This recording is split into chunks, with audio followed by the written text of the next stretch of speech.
बिस्मिल्लाहिर्रहमानिर्रहीम। आजकल हमने यूनिवर्सिटी क्वेश्चन स्टार्ट किए हुए हैं जिसमें मैं आपको बता रहा हूँ कि पेपर अटैम्प्ट कैसे करना है या सवाल कैसे आना है। तो we will start from with iceberg phenomena. Iceberg phenomena का सवाल यूनिवर्सिटी में आ जाता है और इसकी एप्लीकेशन पूछते हैं। एक्चुअली आइसबर्ग फिनोमेना है क्या? बेसिकली अगर आइसबर्ग फिनोमेना को डिफाइन करें तो आइसबर्ग फिनोमेना शो करता है स्पेक्ट्रम ऑफ डिजीज़ को। क्या शो करता है? Spectrum of disease. अब स्पेक्ट्रम ऑफ डिजीज़ कहाँ पे शो करता है? कम्युनिटी के अंदर। देखें, डिजीज़ के स्पेक्ट्रम दो होते हैं। एक हॉस्पिटल में होता है जो केस आ रहा है, मरीज आ रहा है, सिम्टम के साथ आ रहा है, आपने उसे चेक किया। और एक स्पेक्ट्रम होता है कम्युनिटी में जो आपको नहीं पता होता, वो आप सर्च करते हैं, रिसर्च करते हैं, स्क्रीनिंग करते हैं। एपिडेमियोलॉजिस्ट वो सर्च करता है डिजीज़ का ये क्यों ज़रूरी है। क्वेश्चन इज क्रोनिक डिजीज़ हैं जिनका लेटेंट पीरियड ज़्यादा है, जिनकी स्लो एपिडेमिक है, उनमें होता यह है कि सिम्टम्स जो हैं लेट डेवलप होते हैं। लेटेंट जो डिजीज़ का प्रोसेस चल रहा होता है, पैथोजेंसिस हो रही होती है, सिम्टम डेवलप बहुत टाइम बाद होंगे, और जब सिम्टम सम टाइम डेवलप होते हैं साथ ही कॉम्प्लिकेशन आ जाती है। Specially in case of hypertension में सिम्टम आते ही नहीं हैं या बहुत लेट आते हैं। तो जब आपके पास पेशेंट आता है उसे ऑलरेडी स्ट्रोक हो चुका होता है, तो इसलिए ये ज़रूरी है। और एपिडेमियोलॉजिस्ट ने, रिसर्चर ने क्या करना है? स्क्रीनिंग करनी है। ज़ाहिर है आपने स्क्रीनिंग करनी है, उसके बाद सर्विलेंस करनी है। डिजीज सर्विलेंस की मैं बात कर रहा हूँ। आपने ये दो काम करने हैं, तो आप डिजीज के बर्डन को सर्च करेंगे, क्योंकि वो केस जो है अनअपेरेंट होंगे, अनडायग्नोज होंगे, समटाइम सब क्लिनिकल होंगे, तो वो आपने देखने हैं। उस पर आइसबर्ग फिनोमेना एप्लीकेबल है। अब यूएचएस में सवाल आता है कि आइसबर्ग फिनोमेना हाइपरटेंशन के ऊपर अप्लाई करें, तो पहली बात ये, और साथ ही रूल ऑफ हाउस पूछता है। ना भी पूछे आपने बताना है। हाइपरटेंशन के जो 70% केसेस हैं वो एसिम्टोमेटिक हैं। अब इतना ज़्यादा हाइपरटेंशन एसिम्टोमेटिक है तो हमने उसकी सर्विलेंस करनी है, हाई रिस्क ग्रुप को टारगेट करना है। That is application of iceberg phenomena on hypertension. Diagram आपने यही बनानी है। नीचे आप ऊपर हाइपरटेंशन लिख देंगे और 70% केसेज अपेरेंट नहीं है। रूल ऑफ हाफ आपको पता है कि हाफ हाफ पे आपने जाना है। ये मैंने पहले बहुत दफ़ा बताया है कि हाफ जो है वो हाइपरटेंसिव है पॉपुलेशन दुनिया की।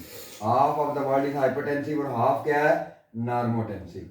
मतलब जिनका ब्लड प्रेशर जो है वो नॉर्मल है, वो नॉर्मोटेंसिव है, जिनका हाई है वो हाइपरटेंसिव है।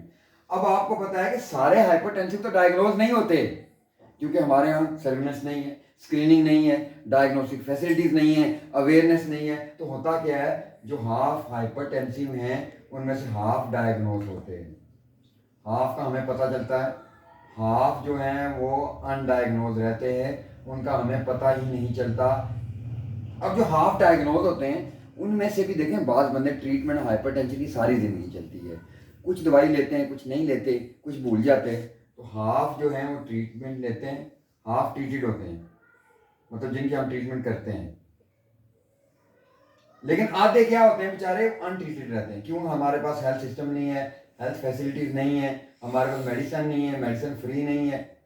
अब अगला सवाल, सारी ज़िंदगी दवाइयाँ खानी है, तो हाफ जो ट्रीटमेंट लेते हैं ना, हाफ बेचारे आधे भूल जाते हैं, प्रॉपर ट्रीटमेंट आधे लेते हैं।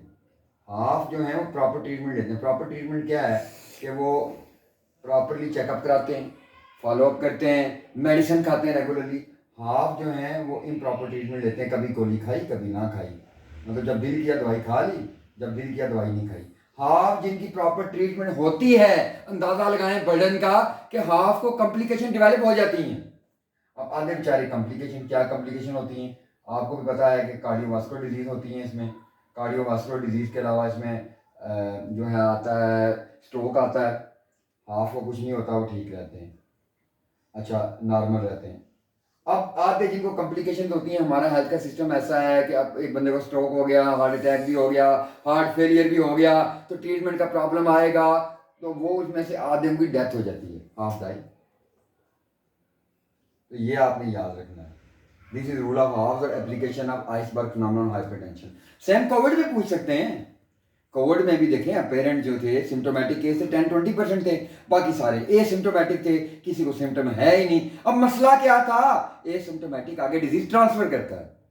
खुद मुझे कुछ नहीं है, मुझे कोविड है, आगे ट्रांसफर करने चेन बनती थी, प्रोपिगेशन बनती थी, उस पर भी अप्लाई हो जाता है। इसी तरह आप स्ट्रोक पे कर सकते हैं, इसी तरह आप डायबिटीज पे कर सकते हैं। लेकिन इतना याद रखना है, जो बेसिक कंसेप्ट ये है कि iceberg phenomena spectrum of disease है कम्युनिटी में, कम्युनिटी में आपने जाके सर्च करनी है, ढूंढेंगे ना, पाए तो हाइपरटेंशन तो नहीं है, वो ये तो कहेगा नहीं है, लेकिन इसके लिए आपको चेक करना पड़ेगा।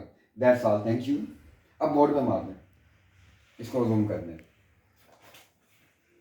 नजर आ रहा है?